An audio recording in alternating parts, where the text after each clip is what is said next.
Hello guys, welcome to the एनानो classes.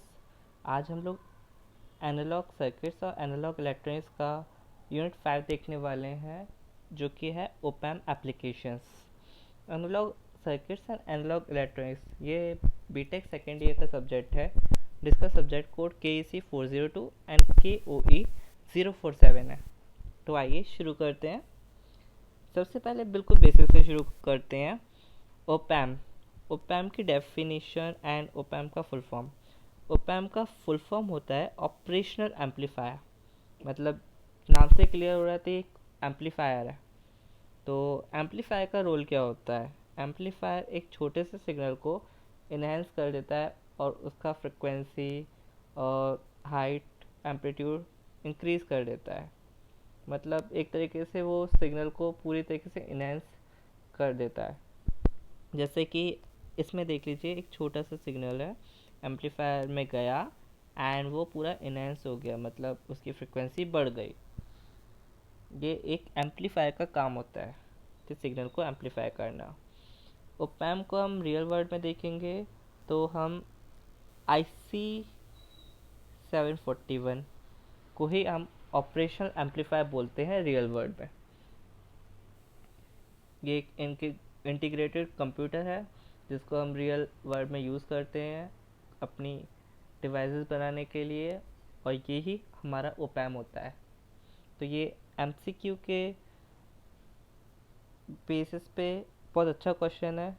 तो ये हमारी कौन सी IC ओपैम की तरह वर्क करती है? तो यस, हमारी IC 741 ओपैम की तरह वर्क करती है। आगे देखते हैं। आगे है ओपैम की डेफिनेशन।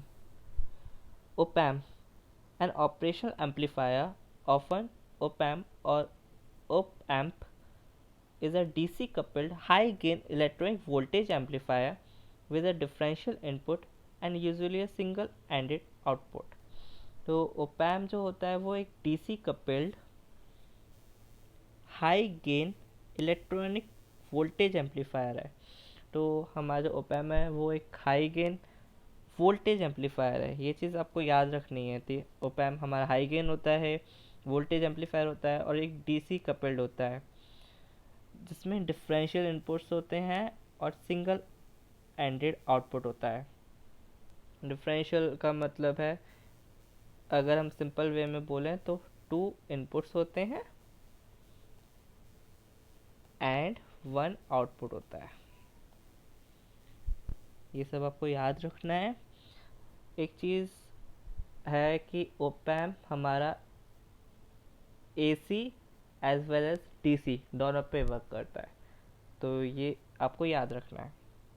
अब नीचे आते हैं एप्लीकेशंस पे। ये ओपैम्प की एप्लीकेशंस है कुछ। हम ओपैम्प को किस तरीके से यूज़ कर सकते हैं? ओपैम्प को एज ए एडर यूज़ कर सकते हैं, एडिशन करने के लिए सब्ट्रैक्टर यूज़ कर सकते हैं, मल्टीप्लायर यूज़ कर सकते हैं, लॉग एंटी लॉग एम्पलीफायर की तरह यूज़ कर सकते हैं, टाइमर्स की तरह यूज़ कर सकते हैं, और हम लोग उसको वोल्टेज कंपैरेटर की तरह भी यूज़ कर सकते हैं। ये है ओपैम्प की एप्लीकेशंस, रियल वर्ल्ड एप्लीकेशंस। इसके बाद आता है ओपैम्प का सिंबल। ओपैम्प को हम डिनोट कैसे करते हैं?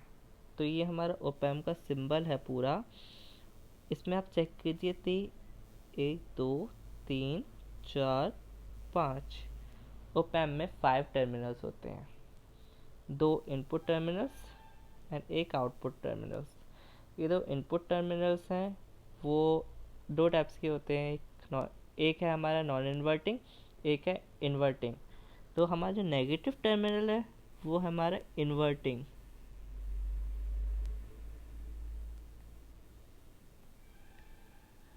वहीं पॉजिटिव है वो है नॉन इन्वर्टिंग। ये आपको याद रखना है। ये हमारा पॉजिटिव वोल्टेज, ये हमारा नेगेटिव वोल्टेज, ये हमारा आउटपुट। ये हमारा ओपैम्प का सिंबल है। ये हमारा मेन सर्किट डायग्राम नहीं है। इसके नीचे हम सर्किट डायग्राम भी देखेंगे, लेकिन आपको ओपैम्प के बारे में ये चीज़ें याद होनी चाहिए थी। ओपैम्प में कितने टर्मिनल्स होते हैं, कितने इनपुट्स होते हैं, और कौन सी उसकी इन्वर्टिंग ब्रांच होती है और कौन सा उसका नॉन इन्वर्टिंग टर्मिनल होता है। आई गेस ये क्लियर हो गया होगा। अब आते हैं ओपैम्प इक्विवेलेंट सर्किट पे। ये होता है हमारा एक्चुअल ओपैम्प का पूरा सर्किट। तो देख लेते हैं।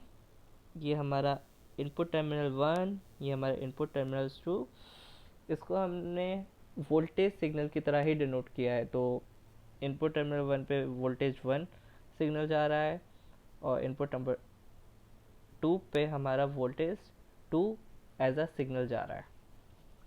यहाँ पे आउटपुट वोल्टेज मिल रहा है, मतलब हमारा आउटपुट है ये।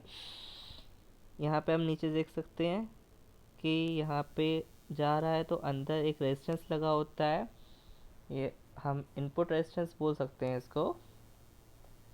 एंड इधर हमारा वोल्टेज है, यहाँ पे इसकी वैल्यू है AVD।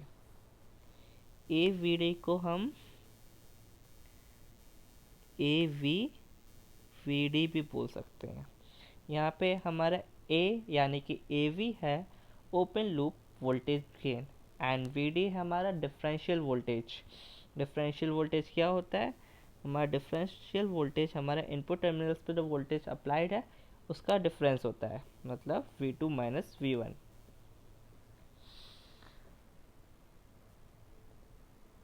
ओपैम्प में हम आगे की साइड देखेंगे तो यहाँ पे आउटपुट रेजिस्टेंस लगा होता है, एंड यही हमारा ओपैम्प का पूरा सर्किट है जो मेन सर्किट है। ऊपर वाला है वो है सिंबल, और ये हमारा इक्विवेलेंट सर्किट। नेक्स्ट देखते हैं important characteristic of an ideal op-amp. जो हमारा आइडियल ओपैम्प है जिसमें कोई कमी नहीं है, उसके कुछ इम्पोर्टेंट कैरेक्टरिस्टिक हैं। एंड ये वाला जो सेक्शन है वो MCQ एग्ज़ाम्स के बेसिस पे बहुत इम्पोर्टेंट माना जाता है। रीज़न इसमें आपसे पूछ सकता है कि ओपन लूप वोल्टेज गेन कितना हो सकता है, 0, 1, 100 या फिर इन्फिनिटी। तो हमें इन्फिनिटी मार्क करना होगा। बैंडविड्थ कितनी हो सकती है, 1, 0, 2 FM या फिर इन्फिनिटी, तो यहाँ पे इन्फिनिटी मार्क करना होगा। तो ये सब चीज़ें आपकी टिप्स पर याद होना चाहिए, बहुत अच्छे से याद करना चाहिए इसको, तो क्योंकि बहुत इम्पोर्टेंट है। देख लेते हैं ओपन लूप वोल्टेज गेन, मतलब हमारा AV, जिसको हम AOL भी बोल सकते हैं, वो हमारा इन्फिनिटी होता है आइडियल ओपैम्प में। इनपुट इम्पीडेंस, जिसको हम R इनपुट से भी डिनोट करते हैं, वो हमारा इन्फिनिटी होता है। आउटपुट इम्पीडेंस जो हमारा R0 होता है वो हमारा 0 होता है आइडियल ऑपरेशनल एम्पलीफायर पे। बैंडविड्थ हमारी इन्फिनिटी होती है आइडियल ओपैम्प में। ऑफसेट वोल्टेज हमारा 0 होता है CMRR। ये भी बहुत इम्पोर्टेंट कॉन्सेप्ट है। कॉमन मोड रिजेक्शन रेशियो, इसको हम आगे पढ़ेंगे, वो हमारा इन्फिनिटी होता है। स्लीव रेट हमारा इन्फिनिटी होता है। And power supply rejection ratio, ये भी इम्पोर्टेंट है, इसको हम बाद में पढ़ेंगे। ये हमारा 0 होता है एक आइडियल ओपैम्प में। ये आपको अच्छे से याद होना चाहिए थी ओपैम्प में क्या होता है, आइडियल ओपैम्प में क्या क्या चीज़ें होती हैं, कितने टर्मिनल्स होते हैं, क्या बैंडविड्थ होनी चाहिए, ये सब बहुत इम्पोर्टेंट है। आगे आते हैं ओपैम्प इनपुट मोड्स। जो हमारा जो ओपैम्प होता है वो 3 इनपुट मोड्स पे वर्क करता है। सिंगल एंडेड मोड, नाम से पता चल रहा है कुछ सिंगल करके कुछ होगा, मतलब एक ही ब्रांच वर्क कर रही होगी, दूसरी नहीं कर रही होगी। डिफरेंशियल मोड, इसको हम डबल एंडेड मोड भी बोलते हैं। डबल एंडेड मतलब दोनों ब्रांच वर्क कर रही होंगी। थर्ड है कॉमन मोड, मतलब कोई चीज़ कॉमन होगी, ये नाम से शो हो रहा है इन तीनों के। तो आइए ओपैम्प के इनपुट मोड्स देखते हैं। हमारा फर्स्ट मोड है सिंगल एंडेड मोड। ओपैम्प का सिंगल एंडेड मोड है, मतलब सिंगल टर्मिनल से ही वर्क हो रहा है, दूसरी टर्मिनल वर्क ही नहीं कर रही है। तो आइए पढ़ते हैं क्या लिखा हुआ है। Input signal is connected to only one input and the other input is grounded. Input signal is connected to only one input and the other input is grounded. जो हम देख लेते हैं। सबसे पहले एक और बात, हमारा ओपैम्प होता है इसमें एक नेगेटिव टर्मिनल एक पॉजिटिव टर्मिनल्स होता है। तो हमारा नेगेटिव टर्मिनल होता है वो होता है हमारा इन्वर्टिंग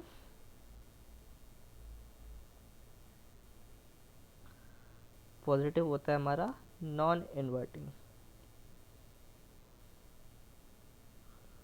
तो हमारा सिंगल एंडेड मोड है, ये इस फैक्टर पे बहुत अच्छे से डिफाइन होता है और बहुत अच्छे से डिफ्रेंशिएट भी होता है कि कौन से टर्मिनल पे दिया गया है। जैसे हमारा केस 1 हमने दिया नॉन इन्वर्टिंग टर्मिनल पे, लाइक यहाँ पे देख लीजिए पॉजिटिव टर्मिनल पे हमने सिग्नल दे रखा है और नेगेटिव को ग्राउंड कर दिया है। हमने सिग्नल हमने ऐसा दिया होगा छोटा सा, जो ओप एम्प के अंदर गया और एम्पलीफाई होके ये हो गया, मतलब सिग्नल में ज़्यादा चेंजेस नहीं आए, बस एम्पलीफाई हुआ। लिखा भी होगा input signal as positive terminal, मतलब पॉजिटिव टर्मिनल हमारा नॉन इन्वर्टिंग टर्मिनल होता है। आउटपुट सेम पोलैरिटी मतलब कोई फेज चेंज नहीं हुआ है, सेम रहा है as the applied input signal. And yep, इसमें एक और चीज़ ऐड हो गई थी, आउटपुट एम्पलीफाइड है। Case 2 inverting mode. अगर हम इन्वर्टिंग मोड पे हम अपना इनपुट देंगे और नॉन इन्वर्टिंग टर्मिनल को ग्राउंड करेंगे तो क्या होगा, इन्वर्टिंग टर्मिनल हो गया नेगेटिव, तो नेगेटिव पे हमने ये इनपुट दिया एंड नॉन इन्वर्टिंग टर्मिनल को हमने ग्राउंड कर दिया ऐसे ये, और हमने ये इनपुट दिया, तो हमें आउटपुट ये मिल रहा है, मतलब आउटपुट पूरा फेस चेंज हो गया, पूरा उल्टा हो गया। तो यहाँ पे साफ साफ दिख रहा है कि सिग्नल पूरा इन्वर्ट हो गया, उल्टा हो गया। तो देखते हैं क्या लिखा हुआ है, input signal at negative terminal, yep negative terminal पे दिया है, output opposite in phase to the applied input signal, मतलब पूरा फेस चेंज हो गया। तो ऐसे डिफ्रेंशिएट करते हैं हम सिंगल एंडेड मोड में inverting and non inverting mode को। अगला जो मोड होता है वो होता है डिफरेंशियल मोड। इसको हम डबल एंडेड मोड भी बोलते हैं क्योंकि हम दोनों टर्मिनल्स पे इनपुट देते हैं। In this mode of operation input signal is applied at both the input terminals of an op amp. तो इसमें हमने पहले पे भी दिया, दूसरे पे भी दिया, एंड इसकी एक इम्पॉर्टेंट बात, जैसे पहले पे हमने दिया ये, दूसरे पे दिया ये, तो हमारा जो आउटपुट होगा वो इसका डिफरेंस होगा, मतलब इन दोनों सिग्नल्स का डिफरेंस होगा, ये मिलेगा हमें एज अ आउटपुट। अब कैसे मिलेगा वो देख लेते हैं। डिफरेंशियल वोल्टेज, ये हमने स्टार्टिंग में बात की थी जब हम सर्किट देख रहे थे यहाँ पे, तो यहाँ पे इसका रोल आया है डिफरेंशियल वोल्टेज। तो हमारा डिफरेंशियल वोल्टेज होता है वो V1 माइनस V2 होता है। एंड अगर हम आइडियली देखते हैं तो हमारा आउटपुट वोल्टेज होता है, मतलब ये हमारा डायरेक्टली प्रोपोर्शनल होता है VD से। अब प्रोपोर्शनलिटी हटानी है तो हमें एक कांस्टेंट चाहिए होगा, तो हमारा यहाँ पे कांस्टेंट होता है AD, V1 minus V2 VD। ये बनता है हमारा फॉर्मूला इस वाले केस में। इसमें पढ़ लेते हैं। The output voltage is directly proportional to the difference between two input voltage is that V0 is directly proportional to V1 minus V2, where AD is a constant of proportionality and is called differential voltage gain और open loop gain। ये हमने ऊपर भी देखा था, यहाँ पे हमें A लिखा हुआ है तो A is open loop voltage gain. यहाँ पे हमारा A है वो हमारा AV ही है। तो ये देखिए यहाँ पर AD is a constant and is called differential voltage gain और open loop voltage gain। VD हमारा डिफरेंशियल वोल्टेज है एंड इसकी वजह से हमारा AD का फॉर्मूला निकलता है V0 अपॉन VD। ये सब तो हुआ, लेकिन आपको इधर ये वाला वर्ड देखना है, मतलब ये वाली इक्वेशन देखनी है। V naught is directly proportional to V D. V D हमारा होता है डिफरेंस। तो यहाँ पे आउटपुट वोल्टेज है, तो यहाँ पे हमें क्या मिला, इसका डिफरेंस। यही होता है हमारा डिफरेंशियल मोड ओपैम के पार्ट में। एंड इसको बस ऐसे ही याद कर लीजिए कि दोनों इनपुट टर्मिनल्स पे हम एक इनपुट देते हैं एंड आउटपुट पे हमें डिफरेंस मिलता है। एंड एक ये इक्वेशन याद कर लीजिएगा, V not equal to A D V D. Third आता है कॉमन मोड। कॉमन मोड से हमें दिख रहा है कि कुछ कॉमन हो रहा है, कोई थिंग कॉमन चल रही है। तो यहाँ पे कॉमन मोड ऐसे होता है कि हमारा एक ही सिग्नल को हम दोनों ब्रांच पे दे देते हैं, पॉजिटिव ब्रांच पे भी, नेगेटिव ब्रांच पे भी। In this mode same input applied to both the input terminals as shown. मतलब ये एक ही इनपुट वी कॉमन हमारा पॉजिटिव ब्रांच पे भी गया, नेगेटिव ब्रांच पे भी गया। V input equal to V one equal to V two. यहाँ पे हमारा वी वन मान लेते हैं, हमारा ये टू सेकेंड टर्मिनल हुआ वी टू। तो दोनों का वोल्टेज बिल्कुल एग्जैक्ट सेम रहेगा, क्योंकि ये कॉमन मोड चल रहा है और हमारा सिग्नल बिल्कुल कॉमन है। अगर हम डिफरेंशियल मोड वाले फॉर्मूले से देखें तो हमारा फॉर्मूला ऐसा आया था, A not equal to A D V D, A D V two minus V one. यहाँ पे दोनों के दोनों इक्वल हैं, तो दोनों एक दूसरे को कट कर देंगे तो हमारा ज़ीरो होगा। ये थी हमारी आइडियल कंडीशन। आइडियली हमारा ये होता है, लेकिन हम प्रैक्टिकल वर्ड में देखें तो हमारा जो आउटपुट वोल्टेज जो होता है वो हमारा कॉमन वोल्टेज, मतलब इस सिग्नल का जो वोल्टेज है उसके प्रोपोर्शनल होगा। और हमारा जो कॉमन वोल्टेज है वो हमारा V one minus V two upon two, मतलब इसका डिफरेंस डिवाइडेड बाय टू। मतलब आउट दोनों इनपुट टर्मिनल्स पे जो वोल्टेज होगा उसका डिफरेंस डिवाइडेड बाय टू होगा। इसको भी हम वैसे ही लिख लेंगे, T V output is proportional to V C, V output equal to A C V C. A C हमारा कांस्टेंट और प्रोपोर्शनलिटी है, जिसको हम कॉमन मोड गेन भी बोलते हैं। एंड इससे हम कंक्लूड कर सकते हैं कि अगर हमारा V1 और V2 मतलब दोनों इनपुट पे वोल्टेज सेम हो, तब भी हमें कुछ ना कुछ आउटपुट वैल्यू मिलेगी, लेकिन आइडियली देखेंगे तो हमें ज़ीरो मिलेगा। इसमें आपको यही चीज़ कॉमन मोड शो करता है कि आइडियली ज़ीरो होता है, लेकिन प्रैक्टिकली हमें कुछ ना कुछ वैल्यू मिलेगी। एंड एट लास्ट आपको यही फॉर्मूला याद रखना है,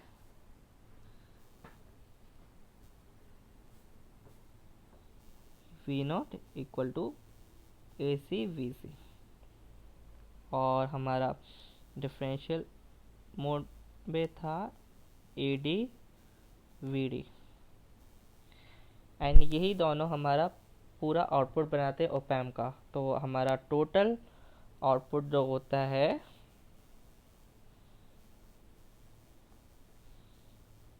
वो यही होता है, A D V D plus A C V C. I guess ये आपको समझ में आया होगा। जल्दी से समराइज कर लेते हैं पूरी सारी चीज़ों को। सबसे पहले हमने ओपैम के बारे में देखा, उसकी फुल फॉर्म देखा, उसका आईसी देखा, फिर एम्पलीफायर देखा, उसके बाद हमने डेफिनेशन को देखा, एप्लीकेशंस वगैरह हमने समझे, ओपैम का सिंबल हमने पूरा डिफाइन किया, फिर इक्विवेलेंट सर्किट के बारे में भी जाना। इसके बाद हमने कैरेक्टरिस्टिक देखे आइडियल ओपैम के और इनपुट मोड्स के बारे में देखा। इनपुट मोड्स बहुत इंपॉर्टेंट है, 3 इनपुट मोड्स होते हैं, single handed, differential and common mode. तो हमने सिंगल हैंडेड मोड में देखा कि एक ही इनपुट टर्मिनल पे इनपुट देते हैं और दूसरे को ग्राउंड कर देते हैं। इसमें 2 पार्ट होते हैं, non inverting and inverting. Non inverting में सिर्फ एम्पलीफाई होता है और इन्वर्टिंग में एम्पलीफाई भी होता है और इन्वर्टेड भी होता है। डिफरेंशियल मोड पे हमारे दोनों इनपुट टर्मिनल्स पे इनपुट दिए जाते हैं एंड हमें आउटपुट पे डिफरेंस मिलता है इनपुट अप्लाइड सिग्नल का। कॉमन मोड पे हम आइडियली देखेंगे तो हमें कोई वैल्यू नहीं मिलेगी, लेकिन प्रैक्टिकली देखेंगे तो हमें वैल्यू मिलेगी। एंड हमें कुछ फॉर्मूलेज भी मिलते हैं, जैसे AD का फॉर्मूला मिला है यहाँ पे, वी नॉट का फॉर्मूला मिला, वी नॉट मतलब हमारा आउटपुट वोल्टेज का फॉर्मूला मिला डिफरेंशियल मोड पे भी और कॉमन मोड पे भी। और टोटल हमारा आउटपुट वोल्टेज का फॉर्मूला होगा AD/VD प्लस AC/VC, हमारे डिफरेंशियल मोड और कॉमन मोड का कंबाइन करके। तो आज की वीडियो में इतना ही था। नेक्स्ट पार्ट में हम समझेंगे CMRR, common mode rejection ratio. तब तक के लिए थैंक यू। सब्सक्राइब कर दीजिएगा एंड सपोर्ट कीजिएगा, अपने फ्रेंड्स को भी शेयर कीजिएगा ताकि उनको भी हेल्प मिले। Thank you so much guys.